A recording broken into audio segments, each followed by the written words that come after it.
welcome back to the LEC Summer Split. Just before we get into our next game, I'd like to let you know that we've partnered with Pride Athletics to represent pride in esports and take a stand against homophobia in the global gaming community. With the proceeds donated to LGBTQ causes, you can find the shirt over at Pride Athletics website. And I'm reading from there, obviously, prideathletics.com/esports. This is the t-shirt.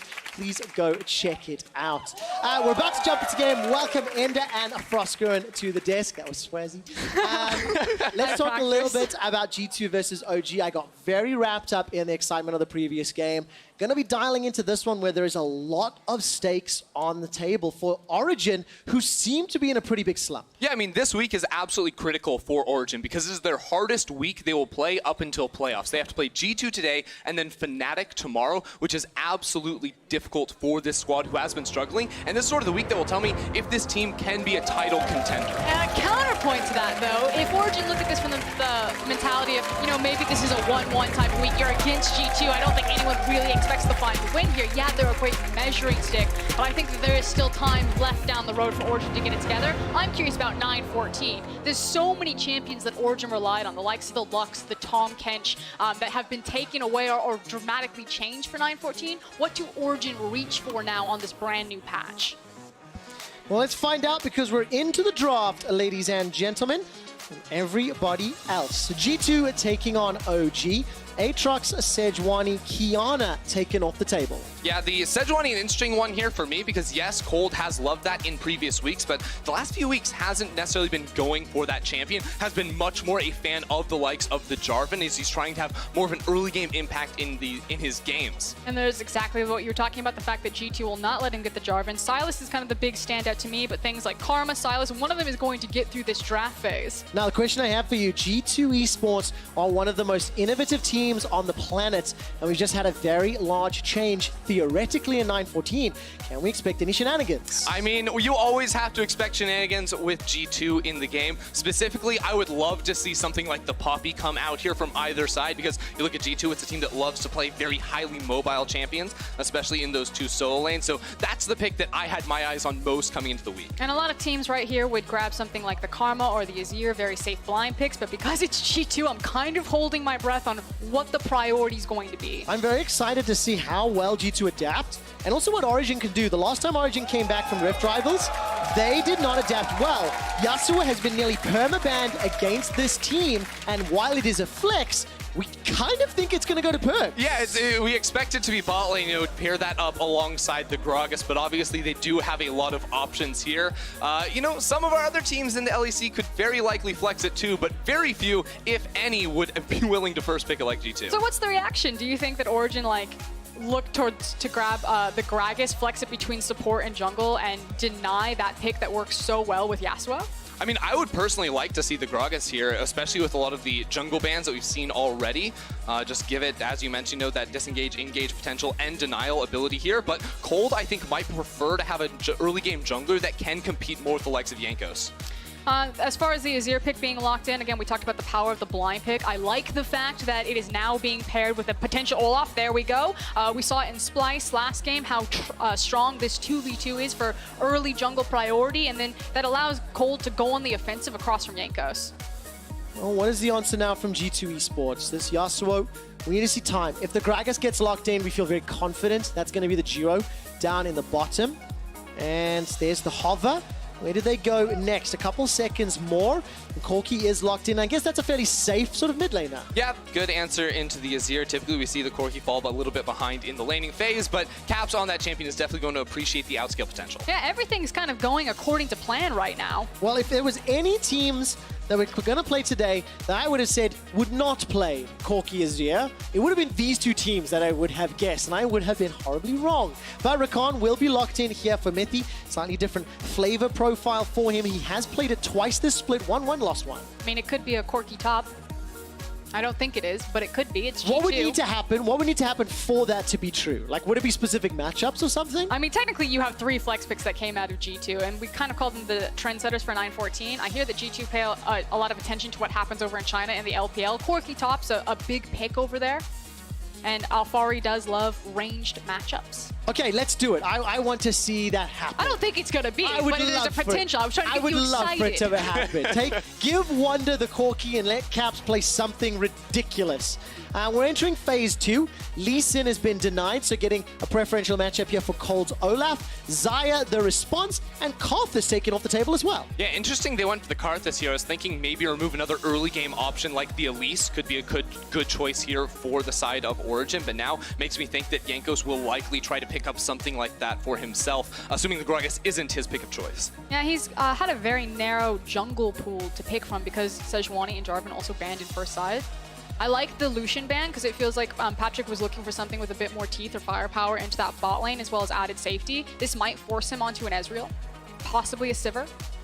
Even the Kai'Sa, we've seen actually played a lot during today's game, specifically as an answer to that Kai'Sa, but he does have some good options here for sure. That will then leave them counterpick for top lane, so Wonder will have to go ahead and blind. Do you have a preference on Ezreal over Kai'Sa? There's some scaling here already with the Azir, and it looks like the Ezreal's been locked in. Yeah, I mean, the reason why you prefer Kai'Sa is because specifically against the Yasuo Gragas in the bottom lane, that's like one of the few champions that can disengage from that heavy all-in. The Lucian is one that we've heard teams talk about before as a good answer here, so that was banned away, so Ezreal was sort of the only really good option left into it. Yeah, so just to reiterate, you're talking about Ezreal having the safety there, 'cause you said Kai'Sa, I'm just trying to help you out. The Ezreal, yes. Yeah, the Ezreal. I also think what's really nice is that Ezreal has a lot of through damage and range, as you are excited for that one, Trevor. I love Kled. Kled is one of my favorite champions in the game because his spell names just roll off my tongue so well. And I think the play style of Kled with that charge will also benefit the style that G2 Esports has.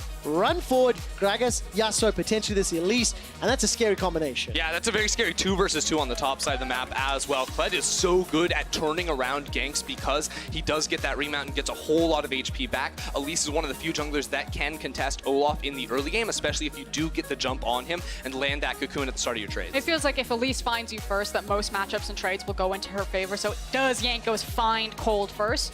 In terms of what Alfari is probably going to grab here, he could go for something. Oh, I was yes. going to say Kennen, but Jax would be fun.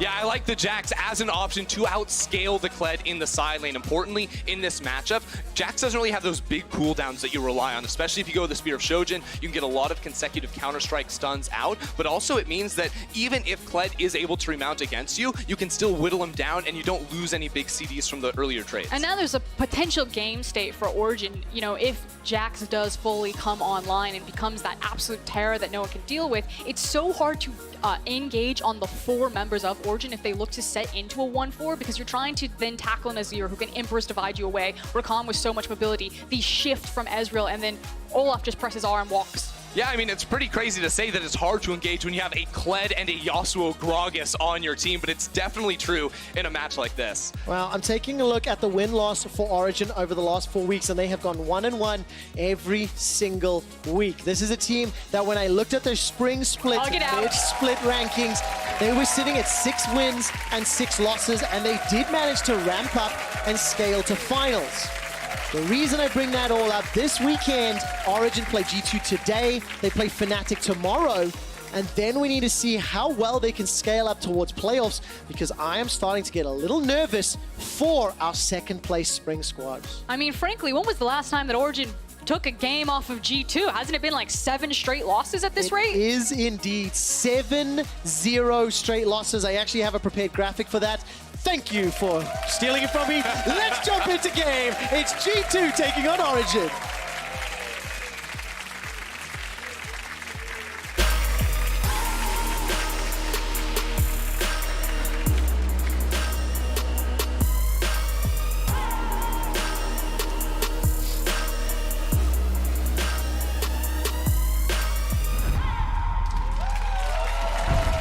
And welcome back to the final game of day 1. As Froskuren so rightly pointed out, it is Origen on a 7-game losing streak. Disregard the names at the top of your screen. It is G2 versus OG. And the all-time record between these organizations is 18 wins to 3 losses in favor of G2 Esports. That's a pretty lopsided head-to-head, if you do ask me here. Now, getting into this game, Origen started off splitting up, bringing their duo lane up towards the top side of the map. I was actually really hoping they would go for some sort of level 1 play, because with the Olaf level 1, as you'll recon too, there is the ability to make stuff happen. And specifically Cold in this matchup up against Jankos, I do want to see him trying to split the map in some way and trying to, you know, go for invades like we saw in our last game. It was a very, very strong start that wasn't ultimately executed upon, but I think there's definitely room to do it in a match like this. But it looks like it is going to be a bot side start for both junglers. Yanko starting on his red, Cold onto his blue, so potential pathing and setup here for a top side gank. Yeah, what'll ultimately end up happening here is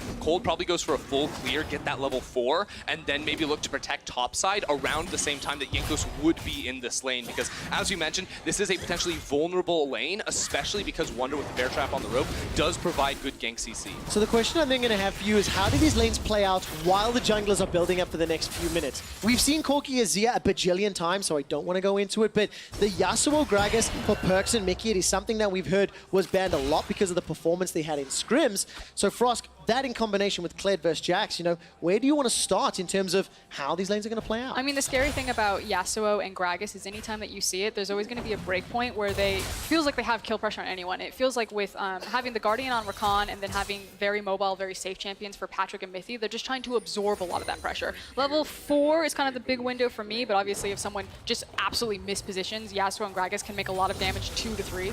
They definitely can. Now, I would like to check in on the top lane very briefly, because what we did see was Alphari taking very forward trades against the Kled at level 1 with the counter-strike, assuming that if he can dismount the Kled and then get access to his leaf, it's a very heavy kill threat in that lane. So Wonder had to back away from the lane and allow Alphari to get this big push.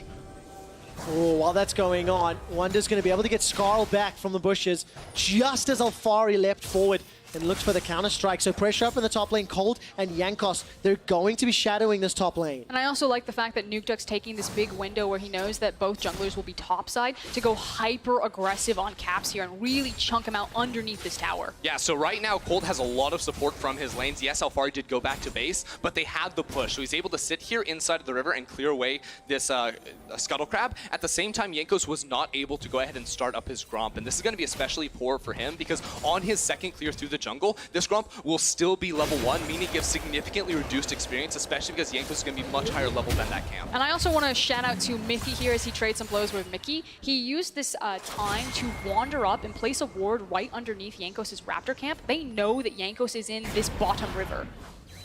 Well, let's take a look what happens as Jankos now finds a flash from Patrick. The cocoon, while it finds a target, the flash was instantaneous, and Nukeduck is going to TP back to mid lane. That's a bit... Yikes.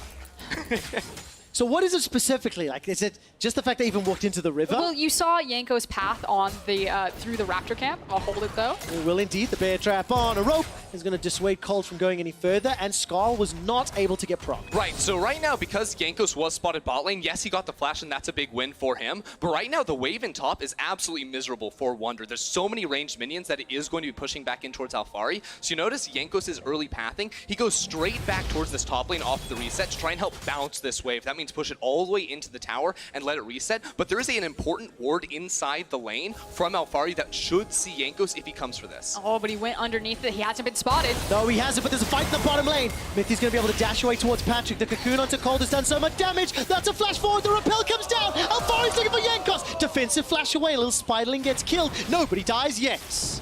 Action across the map, however. Oh, Collapse is going very low. Flash available to him. Nukeduck is get pushed away, and no, Jankos not going to be able to come mid. Such a bold maneuver from Jankos there, but he's now pathing towards that mid lane. I think he wants to get involved with this. Doesn't have access to flash, so if he looks for the dive, very risky play. Either that or he's trying to find Cold pathing back. Yeah, and Cold has still not gone back to base just yet. Finally going to get that reset off now. Jankos comes in from the side. Nukeduck will have to flash. Yeah, Nukeduck's so low on mana as well. Just enough to get over the wall. Blast cone's available to him. Nobody's leaving the bottom lane, and beautiful defensive play across the rift. Yeah, very well to disengage from that. Again, Jankos looking for a hyper-aggressive play. The fact that he just flashed and went for the dive top lane and then cleanly past, knowing that Cold has been forced out of the jungle to get behind Nuke Duck. Yeah, so Jankos does win that trade there, and of course applies a lot of pressure into the mid lane, but Cold should come out of this with a pretty hefty experience advantage, because again, Jankos is just clearing his Raptors for the first time. The Gromp camp that we mentioned earlier is still at level 1, so he's going to be a little bit behind in terms of overall experience,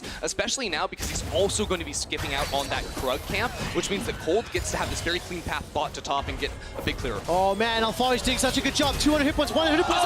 Alfari over chases, cannot get the last auto, and Wonder gets first blood. Disaster, overzealous, overreaches, and Wonder punishes him for him. It was going so well for Alfari. It was looking so good. It felt like Alfari really sort of understood how to play into Clad. He was getting favorable trades, but Ender just messing up that last auto. Yeah, I mean, he greeds underneath the tower going for the flash. Of course, Wonder's flash came through first, which meant that there was no way Alfari could actually make that trade work out. All of a sudden, this top lane shifts significantly. All right, so we're looking at this. This is the pro view from the perspective of Wonder. But I should be fine. And then fighting on bounces is good for me because I went really hard 1v1 now. You should check this bridge. I literally didn't just even wanted say anything. Listen, I mean, you can't, right, when you're under that pressure. Really nicely done, and just no panic at all. Yeah, I mean, the worst part is that Alfari actually played it really nicely. He held his counter-strike until Wonder came out of the dismount. That's exactly what you need to be doing in this type of matchup, but as we said, just a little bit too much greed. Now seeing setup, however, it's a reset from both junglers. You can see that Jankos is going to take his reset right now, whereas Cold has advantage to getting early on to the map. So with this added time where Jankos isn't in position to make a play, what does Cold go for? Happens to be the card camp. All right, so Cold is now approaching level 6. Got himself that Chilling Smite accrued, with the exception of Wonder being up 10 CS for now and that kill. It's pretty much even across the rest of the map. But take a look at this, level 6, instantaneous engage on Mythy, flash forward from Perks, and he manages to find a beautiful kill, combining absolutely every combo. There was no hesitation on the body slam into ultimate from Perks. Also, EXP mismatch there. The fact that Mickey was level 4 when that engage started, which allowed Perks to get the level 6 since his support wasn't in the lane, and Patrick and Mythy didn't have access to their ultimates. Okay, Betrap on a rope is doing a lot of work here. Skarl is also going to help Wonder out.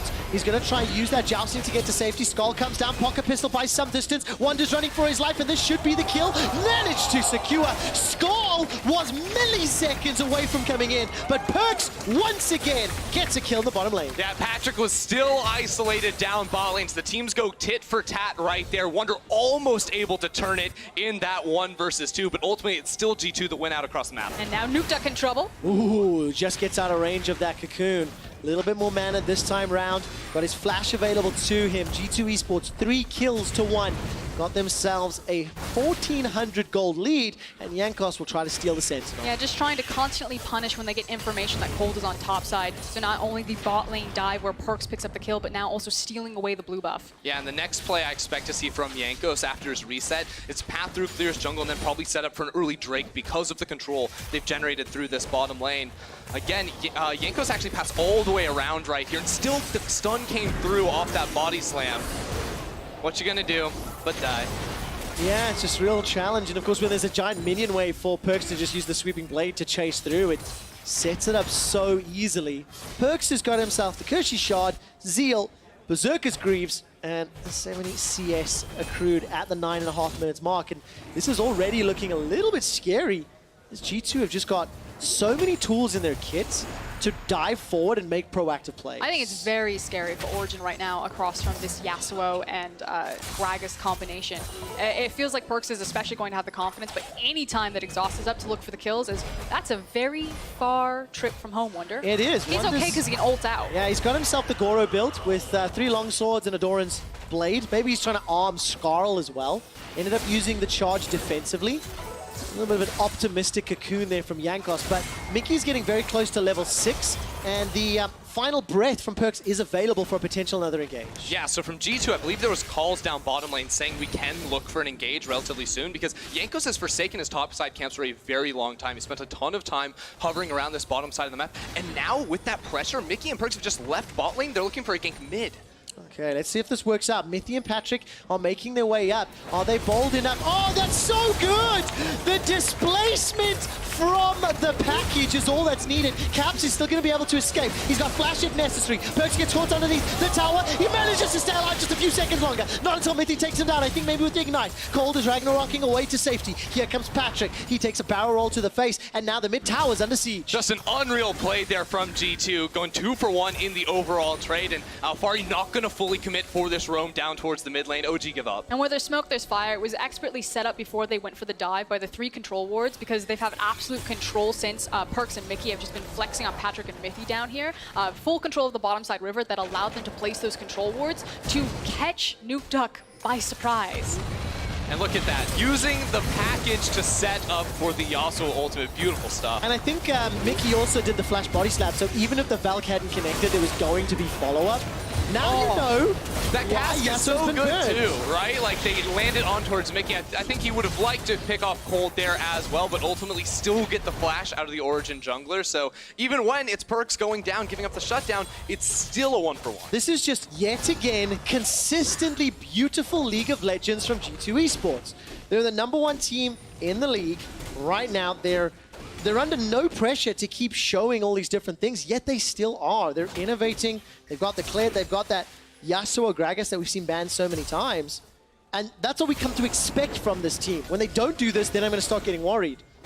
But I am starting to get a little nervous for Origen. You know, Alfari's once again going for an engage, but they're 5-5 now. And they're already falling significantly behind G2 Esports. But Origen are playing with the numbers advantage since Cold's down here. They're trying to then use that numbers advantage to take complete control over this jungle, and you constantly see Nuke Duck cheating down because they're either looking for Mickey and Perks to overstep, get picked off, or they want control over this mountain dragon where they can secure it. That's a TP top from Azir. It is indeed. When we cut to the fight, Alfari's going low. Wonder's running for his life. Yanko's forced to zone away as well. Flash for flash. Alfari can't find it. Caps has joined the fray thanks to the teleport. True shot barrage. Not going to tag him, but here comes Yanko's. Look for the cocoon. Flashed away by Nuke Duck. Caps has got a lot of hit points to work with. The big one's being loaded up and charged. The counter-strike locks him down. Caps blows him up. The fangs are sunk in, and the missiles bring him down. This is so devastating for Origen. Look how much they expended into that play. They were trying to set up around the Mountain Drake. They have all of the wards over it. They were playing with the mid lane priority. They were constantly cheating in. By going for that TP play to try to make something out of what Alfari was trying to create, they lose so much in return. And even worse, that's the lane that's supposed to be working for them. Now Perks going for the 1v1, but it's about to be a 1v3. For it. Cold and Mithy are coming down. Flash is available to Perks. Sweeping Blade as well. Can he outplay the CC? Insta charm! Very good reaction from Mithy, just waiting for the control, for the contact from the champion. Yeah, nicely played there to make sure that Perks had no ability to escape from that play. They're also going to be getting some money off the plates on that bottom lane turret. Just everything they need right now, because right now the game was starting to spiral out of their control. This can be really scary, however. Caps has a completed Trinity Force. He's sitting 3, 0, and 1 onto this Corki. Yeah, I think Origen definitely need to respect G2 poking their heads in here. Okay, Mithy should be shut down here. Oh, good flash to get away and actually just sidestep the final mission. That's such a good cocoon. Alfari gets shut down before he can engage. True shot barrage comes up. The dragon is secured, but another missile to the face. Now here comes the charge! Nuke Duck's going to be able to evade. Mickey's going to use the speed up for now. Caps will look to steal away the blue buff. Now they did get, or Origen did get the dragon, however G2 will now take the blue buff. They have priority over the mid lane. They can now rotate in, and I think overall Origen are actually going to lose out a lot more in the extended measure of this play. Yeah, because right now G2 continue to move inside of the jungle and just zone Nuke Duck away from the tower. Wow, Pobel to chime in. Corki Azir, Corki Azir, Corki Azir. It's Corki that is winning this matchup right now. Just to quickly put some things into perspective, in the previous game, when Jizuke played the Corki against Humanoid's Azir, he ended 15 minutes with a +8 CSD. We're not even at 15 minutes yet, and Caps, maybe the best player in the West, is sitting with a +12 CS and a 5-0-2 score. I'm just going to say, counterpoint. Yes. Nuke Duck was camped. Okay, just fair. counterpoint. Very fair. I would prefer to leave the context out so my stat is more true. But Your stat looks impressive. That's why I get protected by my analysts. Thank you, Frosco. Skarl is going to get popped as Wonder's under pressure. Nukeduck puts down the Emperor's Divide, and here comes the engage from Perks. It's yet another kill. The 11th in 15 minutes. Gragas Barrel is just about available, and Body Slam could get him over the wall. Do G2 fancy any further chases? And the answer's no. Nope. Origen keep trying to match the pace of G2, though, but G2 are better at their own game. Caps is split pushing down that bottom lane, picking up the turret, while the rest of the team is willing to get down and dirty and continue to win these fights. Oh, I wondered if Perks was going to follow that with that breath of his, but he didn't. He's still sitting on the static shiv, by the way, and a whole boatload of cash, 1,500 in his coffin. Because there's no reason to try to overextend for a play like that. You have Caps, who is just hard pushing in the bot lane, and as long as Perks and Mickey actually just stay alive here, them being around dissuades Origen from committing to the Rift Herald, and they allow Jankos to then get back into position, so G2 can now start exerting some of their force around this Herald. What are your guys' opinions of, like, reviewing Origen's performances this weekend? As I've mentioned already, for me against G2 and Fnatic, this is a taste of what could happen in playoffs, and for me, these are important games.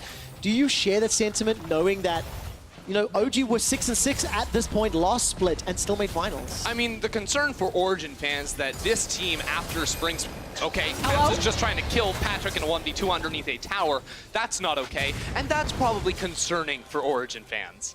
Yeah, absolutely the case. Frost seems to be dying and falling on top of the monitor. What's your take on the situation? You know, like, Patrick, who expects that? Caps just rocks up with his package. He's got the wards around him. He's like, I can do this. This is totally fine. He could have killed Patrick there. Yeah, he could have. That was definitely the, no, this is Patrick, as he's being just picked away from. I mean, it's definitely the case, right? But I mean, 5,000 gold lead, 11 kills to 3, 2 towers to 0. Like, this is just what you expect from G2OG. It feels inevitable. You have to update your gold stat because it's about to get worse. Haven't answered the question, Frosco. Do you put a lot of importance on this weekend's games? I mean, I guess I would have to take the team line and say no, that it's a best of one, that ultimately Origen's line consistently has been, we will be ready in time for playoffs. Now, do I think that that's a bit of a cop-out answer? Yeah. Yeah, I think that if you're the best team, like G2 have proven themselves, you can win in the best of one. You don't need to wait to the best of 5 to turn it on. That said, Origen are also across from G2, and G2 does this to every team they face. That is also true. You have to reevaluate the equation. The Rift Herald, by the way, has now been summoned up in this top lane. It will get a boop onto the tower. I wonder if one day G2 will try to get the Dancing Rift Herald. It hasn't happened many times in the past. It just seems like the kind of thing that team would want to play Surely for. they've done it before. I don't think on broadcast anyway. To my knowledge. I think to my knowledge, Fnatic are the only ones that have. Did they do it to TL? Well, I have to double check. I mean, I'd have to double check that. I don't recall off the top of my Rift head. Herald wasn't the only one dancing then. Well, exactly the case. But I mean, look at the items. Rapid Fire Cannon, Trinity Force, 502 for Caps and 170 CS. BF Sword as well as Ruby Crystal picked up for Perks in the bottom lane. He's got the Static Shiv. And while Patrick is farming up his second items, how far he's going to fancy another shot here, but I don't think he's been able to catch one. Yeah, I don't think so. But I just want to compare the itemization of our two mid laners in this game. On one hand, you have Azir, you know, doing pretty well. You got your Lost Chapter, you got a little Stinger. So that's 2 completed items, right? Right? No, that's thrift shopping, you don't my think friend. so? Okay, yeah. That's because Caps right now has a full Trinity Force and Rapid Fire. That's absolutely disgusting, the difference between those two. He's been farming champions as well as he's farming minions. Look at the gold, that's 4K almost. Guys, I hate to interrupt you, but they're looking at a dive. Now, Nukeduck does see this, and Mithy is kiting around behind because he's trying to look delicious. He's like, I'm fried chicken. Dive me, I dare you. Yeah, but what is the response? I mean, Mithy is waiting in the wings. While that's happening, by the way, dive up top. So it is a skirmish on multiple fronts. Wonder's going to be able to survive for a few seconds longer. Down in the bottom lane, the fight continues. Skarl has been procced. Teleport coming in. Wonder's going to try to get over the wall. Pocket pistol sends him over the wall. Unmounted. Kled manages to escape. Caps is now in trouble. No, he's not. We flick over to the fight, and Caps gets a double kill. Absolutely unreal right there. The late TP to enter into the fight. Wonder somehow makes that alive, and then just one auto attack is the only difference between Caps living and dying. Yeah, huge credit to Wonder, the fact that he's able to get over the wall, but Mithy is desperate. Can he get something? Let's take a look. Final breath being held on to. Mickey stays alive a few seconds longer. By the way, Jankos was able to pick up the dragon, and the second kill that Origen have secured is the fadeaway onto Mickey. And it just doesn't feel like it really matters. This replay brought to you by Alienway. Yeah, we'll see this one more time because OG, they see 4 people bot lane. It's a 2v1 2-on-1 situation up here. So of course, they try to get this kill on towards Wonder, but he delays so much time flashing over the wall right here, and then using the Q from his range swarm to pop over the wall the same time Alfari gets in here. It's just beautiful stuff from him to stay alive for Caps to come in and clean up. I can only think of, there's a song, I don't know if anyone knows it, the Lemon Tree. It's like, I wonder, This is another old Is that like It is, 60s or 70s? But I'm going to modify the lyrics just for a second, and please indulge me, right? But it's like, I wonder how, I wonder why they tried to kill me under the top lane tower, and Claps teleported in to make them cry. I bailed out of singing because it's awful, and I didn't want to get clipped out. I think you that was the worst song It was ever. so bad. What I will do is I'll actually try and make it for Twitter for later, but not in-game. It's 20 minutes in, guys. It's 8,000 gold up. And the morale in the OG camp has to be shattered.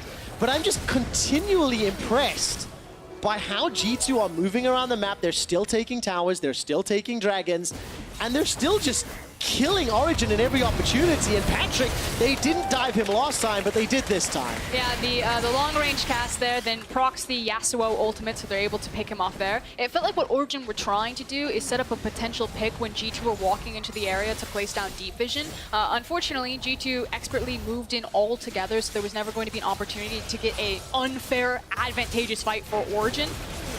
Well, let's take, oh my word, that damage. Mickey and Caps almost kill Nukeduck before he can do anything. The first tower that Origen secures down in the bottom lane is Alfari with his Trinity Force.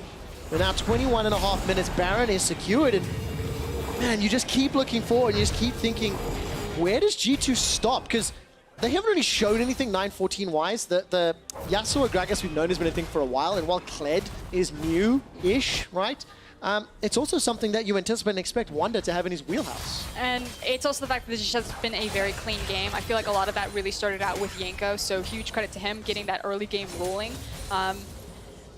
In terms of what Origen were trying to hope to do is stall out this potential Baron, allow Alfari to continue to play these side lanes, get more confident in them, but G2 puts you on a clock and they never show up late. Yeah, I do like to see how G2 try to close out these games, because it's not every day you get a 21-minute Baron, but when you do, your name is probably G2. Yeah. And they're just grouping up 5 people in the mid lane, right? Wonder went down bottom lane, even though there was a way for him to pick up. The initial play was, can we move 5 mid? Can we get a pick and just break the base? And one of the nice things about Gragas as a champion is it feels like in a quirky Azir meta where you're just constantly shoving farm into them and you just boringly watch them clear it. Gragas threatens teams under towers because he can use the ultimate to scoop them off of it. Yeah, and look, even with 2 towers in the mid lane, they still stay mid lane. Alfari's pushing bot lane, but it's so slow, G2 can just walk up and smack this tower. And also add on to the fact that you've got an Elise in the jungle, and Gragas plus Elise, Bye-bye. the threat is immense.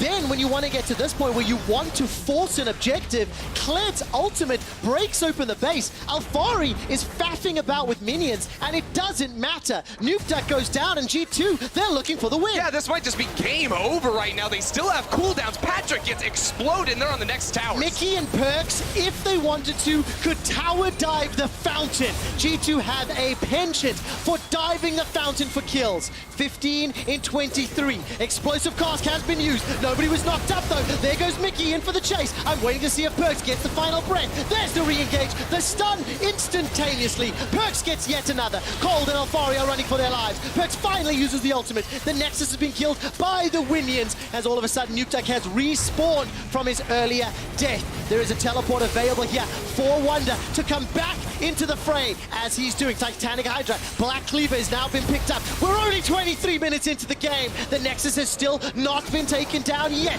Finally is the focus. There go G2 looking for kills under the fountain. Maybe the bear trap on a rope was to get people out of the fountain. The Nexus goes down and G2 stand victorious. It feels inevitable that you will lose to G2 unless you learn to match G2 like Fnatic did in week 3. Look, we were promised a rematch of the spring finals, and that's exactly what we got. Oh, that might be the most BM thing I've heard today. I mean, there was a, you want to talk about BM, the fact that G2 just let the minions kill the Nexus, that they were just hunting for kills, TP'd back in. Like, Perks was standing in front of the Nexus, he could have hit it. That's mental warfare. It is, but it's something they do all the time. I actually have to tailor my win moments when casting G2 games in anticipation of the fountain dives, and it does make me very happy to see both Vicky and Perks giving Mithy a hug there, especially after the beating that Mithy and Patrick just received. Like 6-2-3 on that Yasuo, 7-0-7 on Caps' Corki, a 24-minute victory. It's beautiful. The challenging thing is deciding who actually gets player of the game, since we can only select 3 people and give it to one. I thought that Mickey had an incredible game onto the Gragas. Obviously, Perks in tandem with him. The bot lane for G2 is just unreal. Yanko setting up a lot of those early game plays and aggression. Obviously, Caps on Corki running around everywhere. Well, just an update, by the way, Mickey will be joining us on the post-game lobby once we wrap up the day and the winner's interview. And I just have to step back and I keep looking forward. You know, for G2, it's almost a certainty they'll be in finals. That's how it feels right now. But I'm going to look beyond that and look at Worlds in Europe, and I look at the other leagues and teams, and I wonder to myself, where will we find the challenge? Obviously, Fengbu Buffalo have it in there. We've seen that time and time again. And I know it does sound like a joke, right? But legitimately, G2 just suck against PvP. But when we look at other teams, like, how on earth do we go to the World Championships and where do we find a contest for this level of performance? I mean, you're looking at teams like TOP and FPX from China. Of course, Invictus Gaming's always going to be on everyone's lips. You're looking at Danwon and Sandbox from the LEC. They just faced earlier this morning, and it was an explosive back-and-forth game that kind of measure a lot of this tempo and this aggression that you're seeing from G2. Like, against Origen, it felt a bit like a stylistic mismatch. Yeah. But... And does this G2 look even better than Spring? I mean...